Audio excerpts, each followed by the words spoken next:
Welcome to the Modern Homesteading Podcast. We have allowed ourselves to become so disconnected and ignorant about something that is as intimate as the food that we eat. Be prepared to grow your own for victory. God said, I need somebody strong enough to clear trees and heave bales, yet gentle enough to yean lambs and wean pigs and tend the pink-combed pullets who will stop his mower for an hour to splint the broken leg of a meadowlark. So God made a farmer. Hello and welcome to the Modern Homesteading Podcast. I'm your host, Harold Thornborough, and I'm glad you're back with us again this week. And folks, it is cold outside, and I thought, what a great time to do a podcast on homesteading in the wintertime. What's it look like? Because no doubt about it, it just isn't the same. It isn't just like in the summertime when you're out there digging in your garden on a warm summer day, or maybe you're out putting some fence posts up and you got sweat dripping off your eyebrow.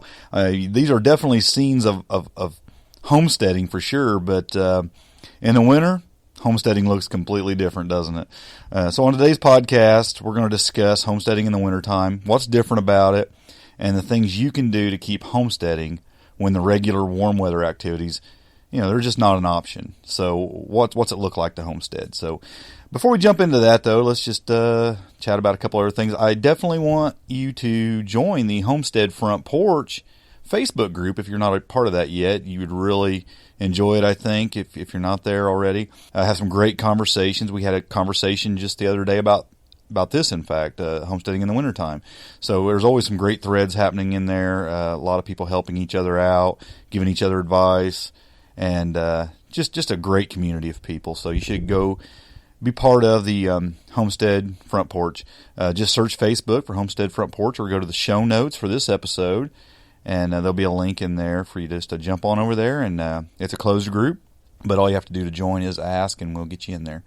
Also, it's just been busy around the homestead, even though it's cold outside. I got this bad habit of waiting to the last minute on a lot of things sometimes, and yeah, so I've been doing that. And of course, from the last episode, I just put a greenhouse up, so still working on that. And actually, I got to thinking, I don't have a lot of animals right now, because as I told you last time, I'd done away with a few of them for a while so we could kind of redo the situation. And just have a couple rabbits, a few quail, things like that. And I went ahead and just moved those into the greenhouse. It's so cold outside, and I thought, why am I going through the trouble of heating this area up, and might as well get the most use out of it. And I just put the cages in there, and actually I just I kind of just turned the quail loose in there and let them run, and they are enjoying it. Just keep their wings clipped, keep them on the ground where they're not really jumping up and tearing up anything up on the shelves, on the countertops and shelves. But it's working out really good. I've been in there 3-4 days now, and it's going real well. I know the quail love it. The rabbits I didn't let run around because I just think they probably do a lot of digging and messing up things more so than the quail are. So I just left them in their hutch. But yeah, they're real comfortable now. They're loving it, loving life. So yeah, I did that. And everything else we're going to talk about today. What kind of things we're doing as far as wintertime homesteading. So let's just jump right into it. The first thing I want to talk about is winter animal care. Now, this is one of those things you just can't stop doing just because it's cold outside, but rather it gets more difficult and even more urgent in the wintertime. The first thing is shelter. Your animals absolutely must have a place they can go when it gets really bad outside. Now, large livestock like cattle and such, they're a little more resilient to the bad weather, but smaller livestock, they need to be able to escape the moisture and the wind at the very least. And you need to make regular checks of your animal shelters to make sure it's doing the job. Make sure there's plenty of bedding material in there, for them to stay warm. And just for whatever kind of animal we're talking about, there's different things you would do. But it's definitely something you have to consider in the winter. So for sure, in the winter, we're definitely going to be taking care of our livestock's shelter. But we also have to pay attention to the food that we're giving our livestock. Most animals need more nutrients in the winter. Their body's going to use more, trying to use more energy, trying to stay warm. So they need the right food. A lot of animals, you have to increase the protein that they're getting in their feed. And, you know, with some livestock, this is more critical than with others for sure. But whatever you have to take that into consideration. They're going to eat more. I always give my animals more food in the wintertime, just because they're going to need it just to try to stay warm. So you got to think about that. And of course, water. No doubt, this is one of the biggest challenges for caring for livestock in the winter. If you have heated tanks, dishes, bottles for your animals, it's not too big of a deal. But if not, then you got to keep the ice broke, and waters have to be thawed, and it can be a lot of your wintertime homesteading activity just dealing with water. And I have heated water bottles, electric heated water bottles for my rabbits, but with the quail, I just had the dishes. And you know what? I just said, why am I messing with it? Why am I going to run electric to these water bottles and all that when I've got a heated greenhouse? So I just put them in there, and I don't have to worry about it. Plus, you know, they're putting off some body heat too, which is even helping keeping the greenhouse even warmer. So yeah, something I don't have to worry about right now, but you know, in the future and in the past, I've had to worry about it for sure. So that's one of the things. So you're dealing with your animals. How about winter gardening? Is there such a thing? Well, you know, there can be if you want it bad enough. It just takes a little planning, a little work, and you know, maybe a little creativity. Well, as you know, for me, a greenhouse is one way you can do this, and this is not something you're just going to throw up. I mean, it's something it's an option you have to work on ahead of time. And this is going to be my first winter with a greenhouse, and you know, I can already tell it's going to be a large part of my wintertime homesteading. But it doesn't have to be an expensive option. There are several good DIY, inexpensive greenhouse ideas out there, you know, to get you extending your seasonal growing. And I wrote an article, I just included some videos. It was in an article I wrote, and it had I just found what I thought were three of the best DIY greenhouse videos on YouTube. Just to kind of help you, you know, make that a reality on your homestead. If you're looking for a really inexpensive way to build a hoop house or greenhouse, there's some good videos out there, and I kind of gathered up three of them and put them in an article. If you want to see the links that I'll be providing for things I'm going to be talking about today, go to smalltownhomestead.com/48, and you'll see the link in there for that article of the three best DIY greenhouse videos that I found. So yeah, putting up an inexpensive greenhouse or even a more elaborate greenhouse is a great way to do gardening in the wintertime. But there's some other ways too. You can build cold frames in your garden. They're a great way to get a little winter gardening in outside in the frigid temps. They're really good for growing leafy greens in, especially. And you can keep them going most of the winter, depending on where you are. But if you're I'm in Indiana, and it gets pretty cold here. You know, we're in the 20s today, and we're going to be in the, you know, single digits by the end of this next week. But with a cold frame, you can actually keep leafy greens going through all that. Now, they do take some care because you're going to have to still water things and do certain things. But one of the ways you can do it that really works real well is to use straw bales and kind of section them off around the area you're wanting to plant some things in. And you can either lay old windows or old storm doors, glass storm doors across the bales, and you know, it just creates a greenhouse effect in there. It works really well. You can also just take some, like say 2x8s or something like that, and box them in, and you know, fit windows on them, and you know, you can even tilt those a little bit to where they're catching more sunlight. And those work really well also. So there's just some things you can do to maximize sunlight and temperatures for an area where you can still do some growing. You definitely have to open them things up, though, if it starts getting warm at all. I mean, they can really build up some temperatures really fast. So you can, especially with leafy greens, you know how hot temperatures will just curl those things up and make them useless. So you got to pay attention to that. Another thing you can do is just indoor container gardening. If you have a few south-facing windows in your house, then, you know, just setting a few pots in front of them in the winter can be a great way to continue gardening through the winter months. Now, if you don't have an abundance of south-facing windows, because that's where you're going to get your most sunlight, is on your south-facing windows. Some things could be grown in other windows, you know, if they don't have direct sunlight. But the south-facing windows you're definitely going to get the most light. But if you don't have that, you can set up some indoor grow lights. And I did a previous podcast on this called "What Lights Should I Use for My Indoor Garden." I'll put a link to that in the show notes as well. But it's not hard. There's certain things you have to take into consideration for your grow lights, and I talk about all that in that podcast. But absolutely, you can set something like that up in a closet, a basement, wherever. You're still going to need the temperature range in there, but wherever you can put something in like that, and you can build it, really safe, especially with fluorescent bulbs or LEDs, because they don't put off a lot of heat, so it's not a lot of danger there. But I talk about that in that podcast if you want to check that out in the show notes. But that's another thing you can do to keep on gardening. And I tell you, I really enjoy the gardening in the wintertime because you love it in the springtime and in the summertime and even in the fall, but there is just something about when there's snow on the ground outside and it's 20 degrees, being able to go and get your hands in some dirt and get a little bit of a harvest and eat it feels good. I mean, it feels really good. And just does a lot for your peace of mind. I think gets you through them long winter months, because I don't know about you, but winter, the older I get, the longer winter gets, I feel like. And I don't enjoy it as much as I used to, but, there's still things to definitely enjoy about it. And, definitely being able to do a little gardening in the wintertime can help to get you through it. So, definitely try to do some gardening in the wintertime on your homestead.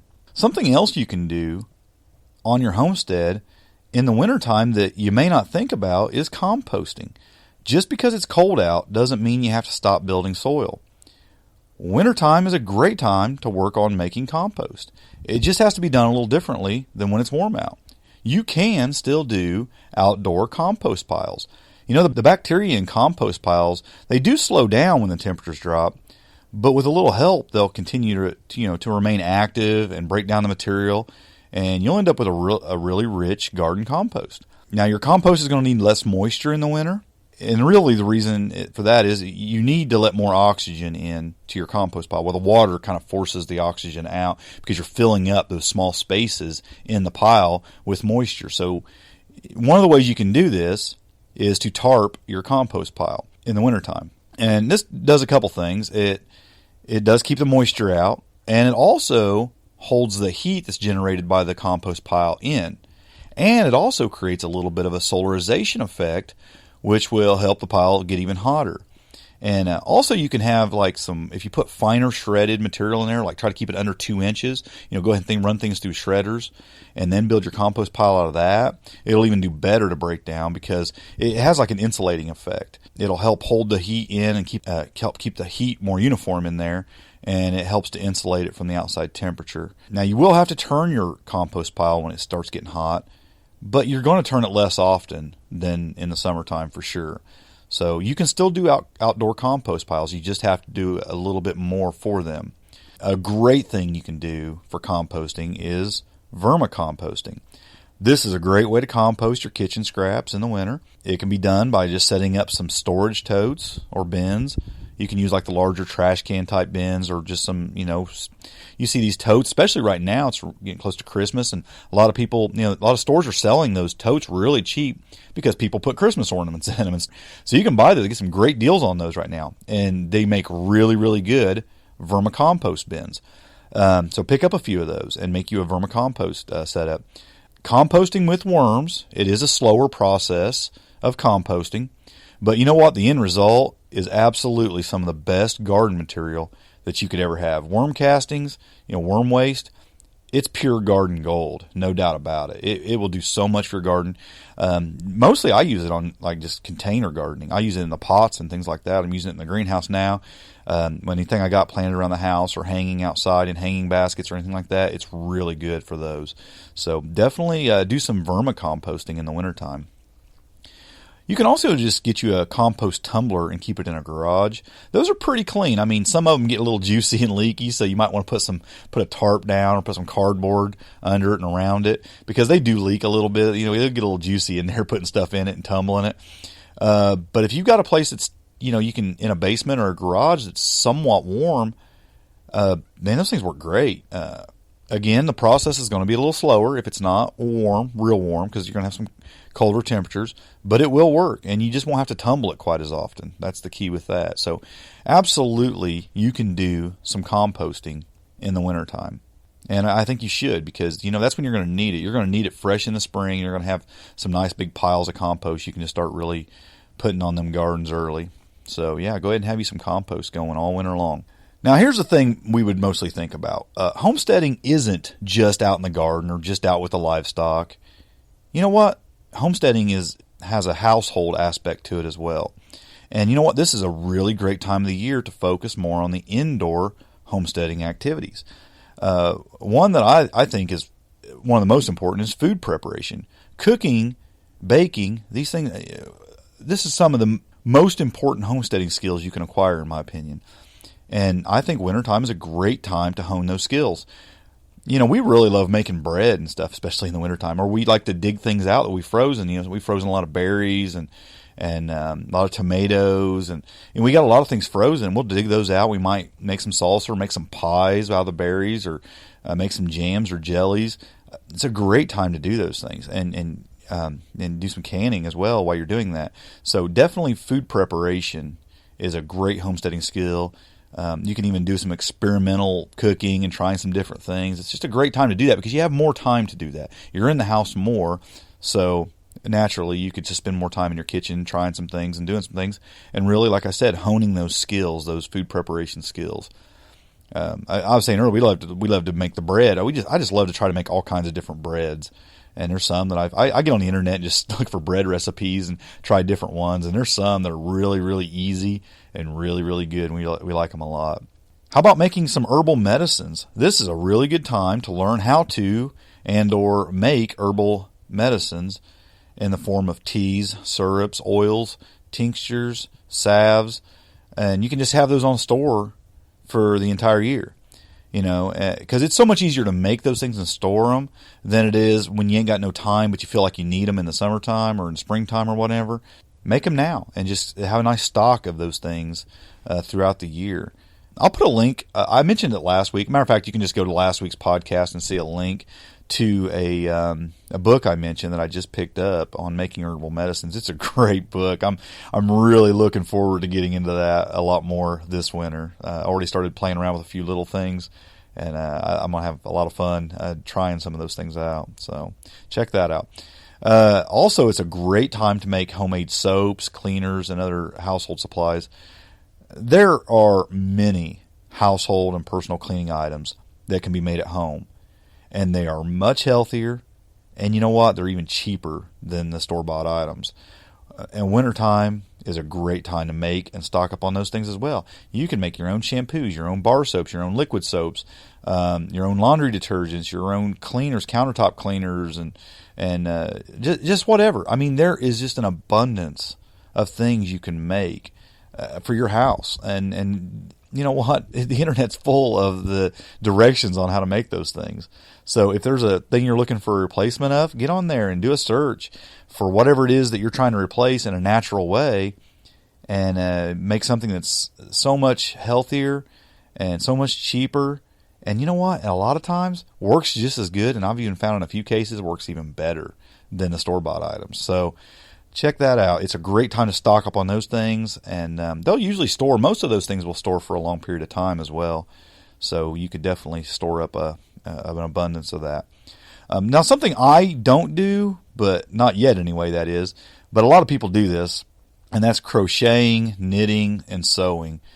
Many folks look at the winter months as a great opportunity to catch up on these activities, and there is just so many really cool things that people are really good at. And, you know, I will say mostly women do this, you know, but there's no reason why a man can't do these things. I mean, come on, guys.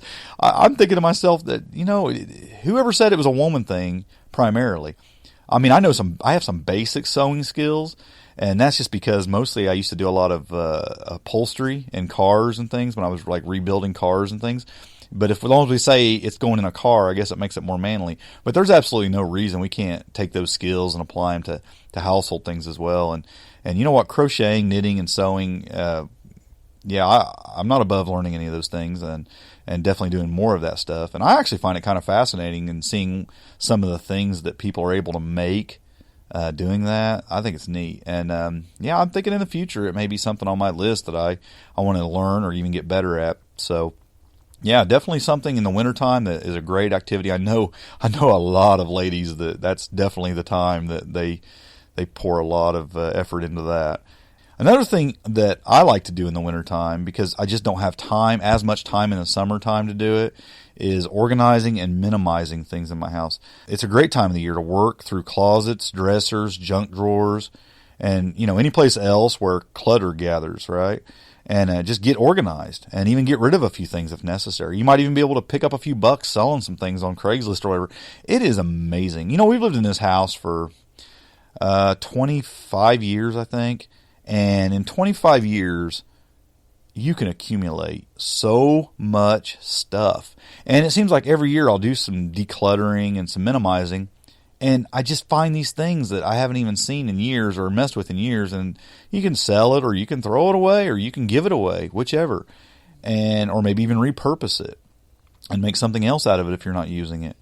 And it's just a great time to do that. And it's just amazing, the stuff you can accumulate. I definitely am not a hoarder, but at the same time, we have closets with things in them and drawers with things in them that haven't been touched in, sometimes years. So, it's a great time to work through those things and just do what you got to do a little organizing and minimizing. And I think it's important. I think it simplifies our life.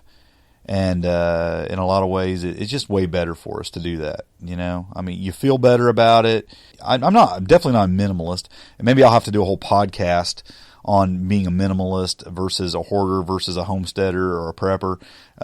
In some ways, those things can kind of go together. In some ways, they don't. I often think I don't think I could ever live in a tiny home just because of my prepping mentality to some extent. I feel like I want to have a lot of things around me in an emergency that are there if I need them. Which you can be a minimalist and just have things that you need, but if you're living in too small of a place, there's just no room for that. Some people might disagree with me on that, but I guess if you have a big old large pole barn, you could probably live in a small house and just put all your stuff out there, something like that. But yeah, I think organizing and minimizing is an important thing to do in your house. But not only there, I think it can go elsewhere too. Like, let's just take it on out to the workshop. I think homesteading in the wintertime takes place a lot of times in the workshop. If you're fortunate enough to have a heated outbuilding of some sort, this can be a great place to spend some time in the winter doing some projects that, quite frankly, might just get put off during the warmer months. It's a great time to stock up and organize your supplies in your garage or your workshop. I call them hardware store supplies. I like to organize tools and stock up on supplies like bolts, screws, nails, and other things during this time of the year, because one of my pet peeves is, like, I'm in the middle of a project in the summertime building something and have to stop right in the middle of that project and run to the hardware store, to pick up something that I should already have. Like bolts, screws, nails, things like that. I wrote about that in an article called Build Your Own Homestead Hardware Store a while back. And it's just a list of things that I think are great to keep around the homestead, just that you might need. These things they're great for projects and just some, I don't even know how big of a list it was. It's a pretty good list of things I like to keep in my garage, organized, ready to find when I need them. And, I think it's great to do that. I'll put a link to that article in the show notes as well. I think you should go check it out, because I think it's great to build your own little hardware store at your house. Also, and just keeping things organized. I think it's important to always have an organized garage, because, oh man, so many times I let my garage get so bad here a while back, and it took me weeks to clean it, and it was really bad. It was the worst it had ever been. And you know what? I would spend more time looking through my garage for some things.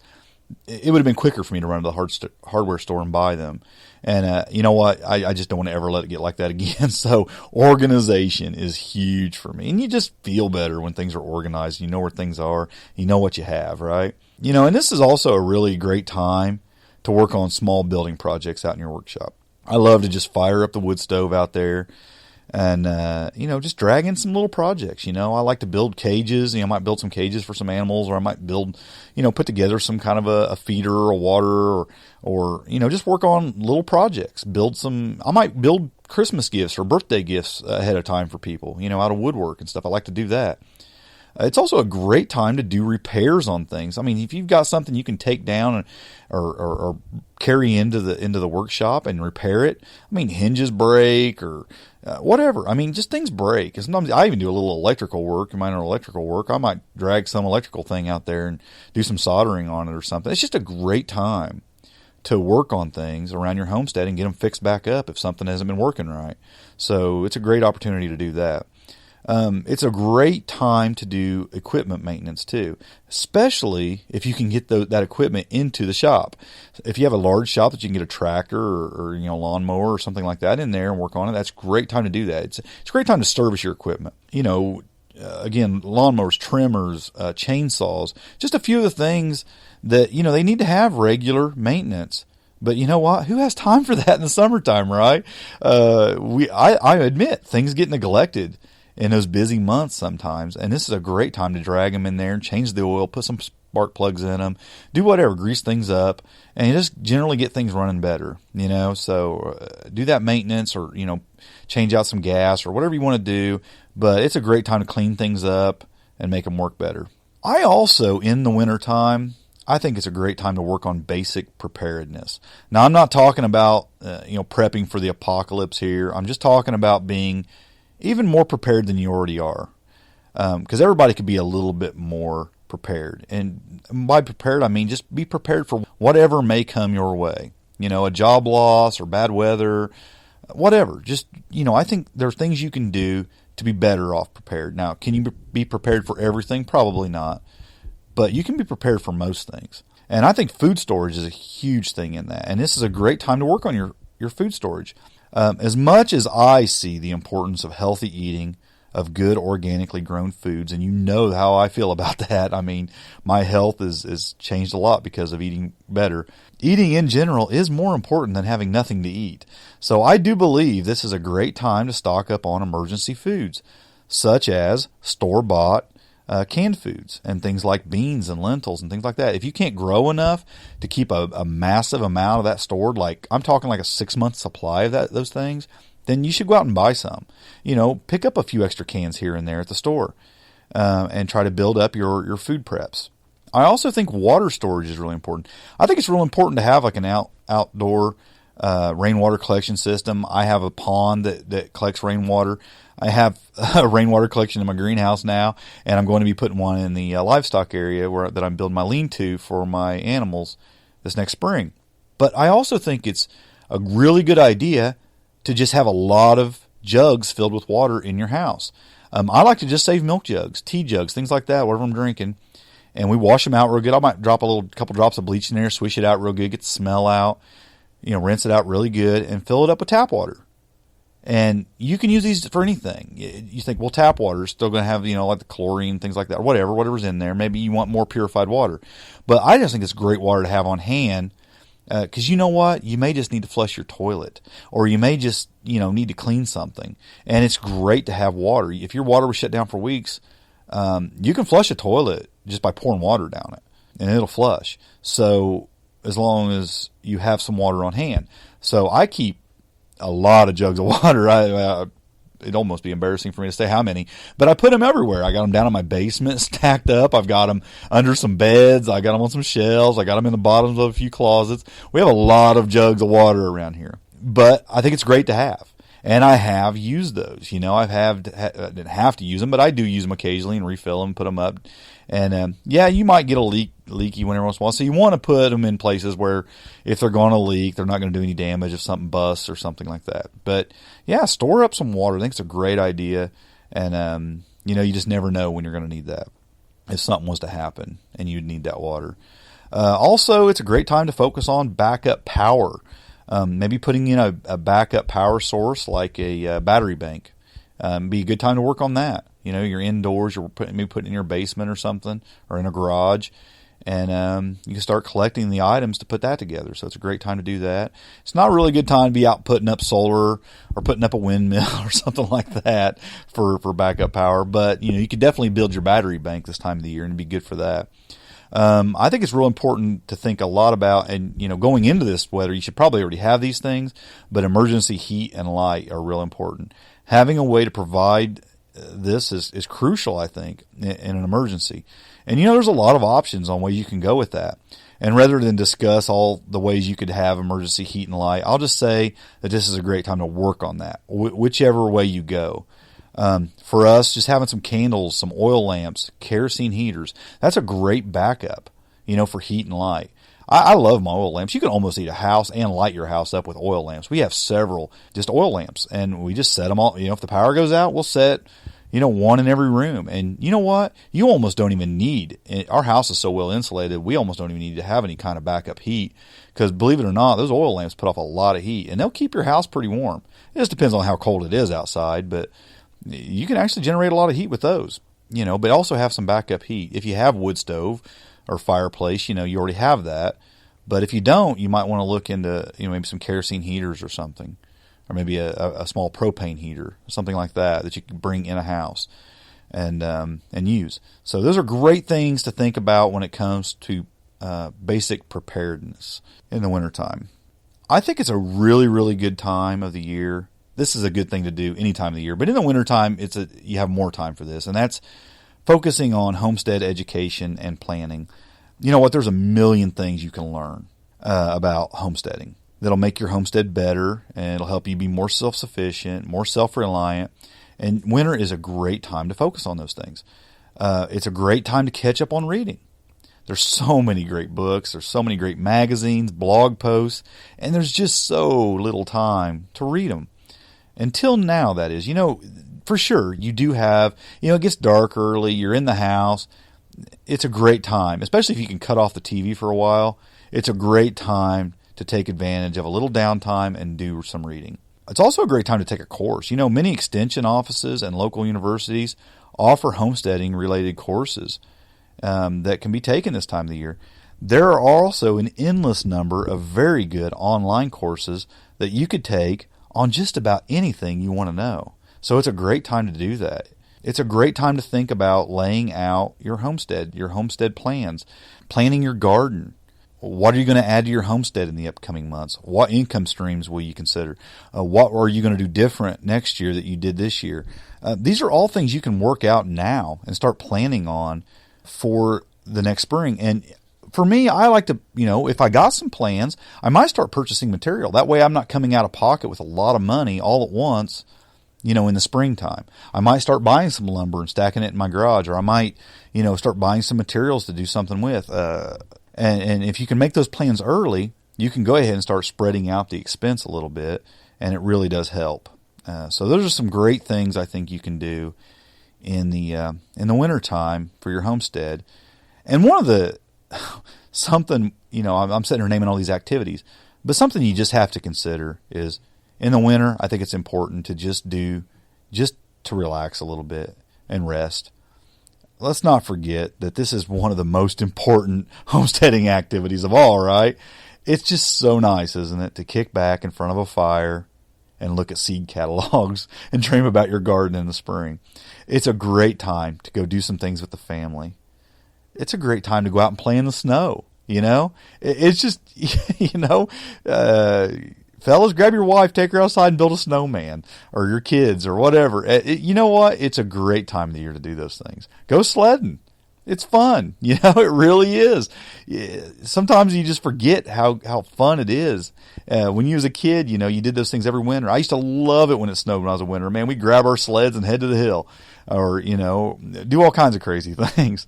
And it's still fun. Believe me, it's still fun. I try to get out once or twice every winter and do some of that, and it's so much fun. It'll keep you young. It really will. It'll keep you young. So get out and do those things.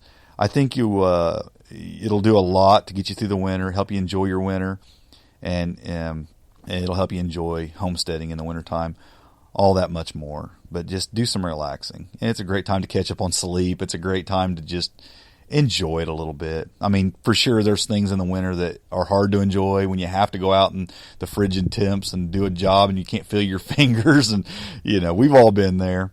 But there's some good things about it too. And let's try to remember and take advantage of those things. Hey, I told you earlier that I threw this thread up in the Homestead front porch asking, hey, what kind of activities do you do in the wintertime that maybe you don't necessarily do? in the summertime or the rest of the year. And I just asked some folks, and I thought I'd just share with you a few of the responses.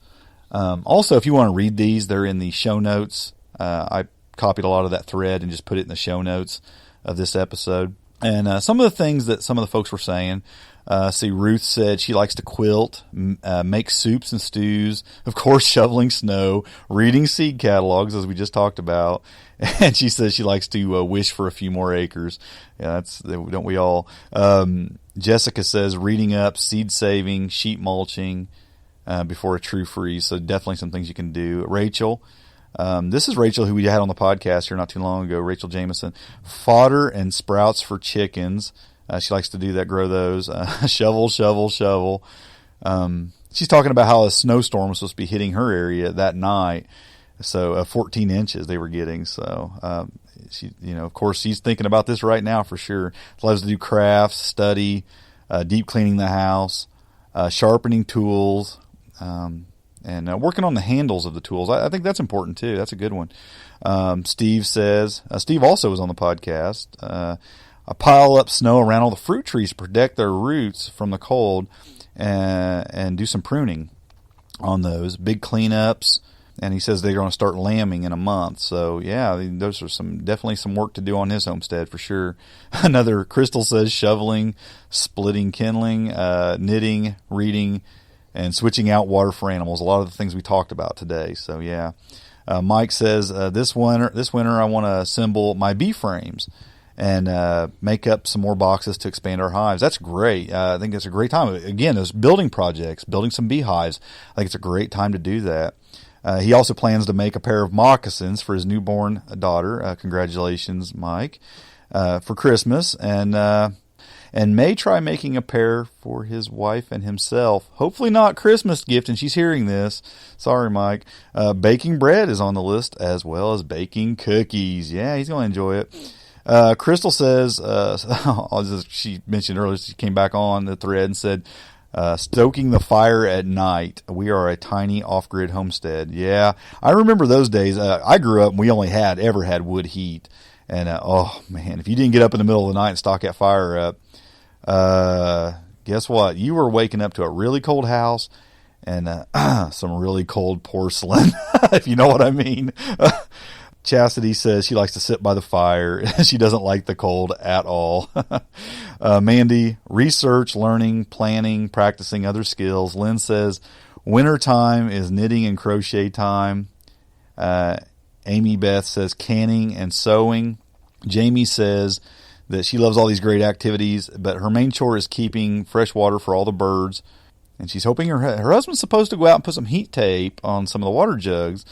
She's asking if anybody has ever done that. That's a great thing. That's kind of winter prep things. And again, she's mentioning fruit trees need pruning and mulching. And they got some indoor plans to finish out their basement this winter. And you know what? That's something too. It's a great time if you're doing some remodeling or doing some big home projects inside your home. It's a great time for that. Absolutely. I've done a lot of that in the wintertime as well. So great suggestion there. Troy's been on the podcast. He says he will be splitting wood for the fireplace and mill wood for spring building projects. He does more woodworking in his wood shop since the nights are longer and he can't do anything outside. They try to have their annual farm meeting in January to review costs, profit areas, and discuss with his family what new things they want to try the next year. So right up what we were talking about there at the end. Amy says that winter is the time we finally get to sit. So it's when we do all of our dreaming and researching and planning for the next year. And I think those things are just really important. Jamie came back on again and said, we enjoy each other's company. We play a lot of board games and cards. Says she hates TV and catch up with what's happening in the lives of family members. And isn't that true? It's just a great time, isn't it? To just sit around and just have family time. I remember when my kids were little, we used to love to break out the board games and the cards and just sit around the kitchen table and just play some games and things. And that was a good time. Helen came on and says that they enjoy the board games also in their family, and they also got their neighbors hooked. So they're looking forward to that. Emmanuel says, unfortunately, he has to build a bigger barn for his ostriches. We got an ostrich farmer here since they're growing so fast. And he says he works full time, so only one wall at a time, and there's only so much daylight in the day, so he'll be working on that in the wintertime. That is not one of the better wintertime projects, but you know what? That's just a fact of life too. Sometimes you got to do what you got to do, and it don't matter what the temperatures or the weather's like. Lacey says that she's in coastal California, and winter is her time for digging and fencing projects. Most of the year, the ground is too hard and dry to be able to do those things easily. And that's something we don't consider a lot. You know, depending on where we are, we don't think about how winter's like for what winter's like for people in other places. And, you know, they're just getting a little bit more moisture there, so they're able to do a little bit more what we might think of as springtime projects. So, yeah, you have to consider those things where you're at. I won't read all these. There's a bunch of good ones still there. I don't want to just keep going on and on forever. But anyway, yeah, go and read some more of these. There's some really good ones. A lot of the things we've talked about, a few things we didn't. But again, great time to do certain things. Homesteading is absolutely a winter activity, the same as it's a spring, summer, and fall activity. There's so many things you can do, but we just got to try to stay warm while we're doing it, right? So there you have it. Winter activities, homesteading in the wintertime. I hope you got something out of this, give you a few ideas, and maybe even anxious for some wintertime activities, and doing more on your homestead on these cold months.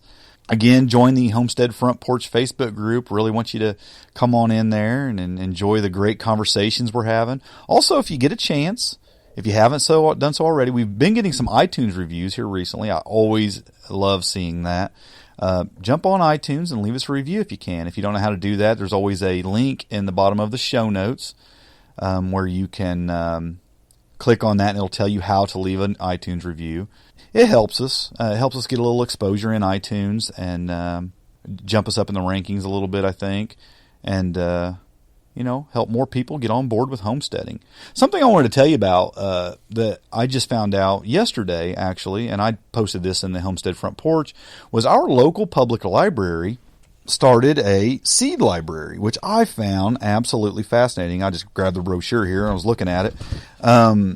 And here's how it works. You select seed packets from the seed library, and it's just basically a big wooden, it looks like an old card catalog box that they have up there, and it says you can please limit your family to 10 packets per month. I don't know how many seeds are in them yet. I just found out about this yesterday. And then you plant the seeds in your garden, and then when you harvest some seeds from your mature plants and return new seeds in original seed library envelopes. I got to tell you, I think that's awesome that our public library is doing that in our area. I hope way more libraries get on board with this. I think it's really neat, and they're looking for volunteers at our library locally here to grow some of these things and try to increase the stock they have of seeds. I'm definitely going to be getting involved with that for sure. I'm looking forward to that. I think it's great. I'm hoping it's going to get a lot more people on board with growing gardens. And, seeds can be kind of expensive if you plant a lot of them. So I think this is going to do a lot to advance homesteading in our area. Also, they're doing a lot of gardening courses. They're going to be having courses all throughout the year, from February all the way to October.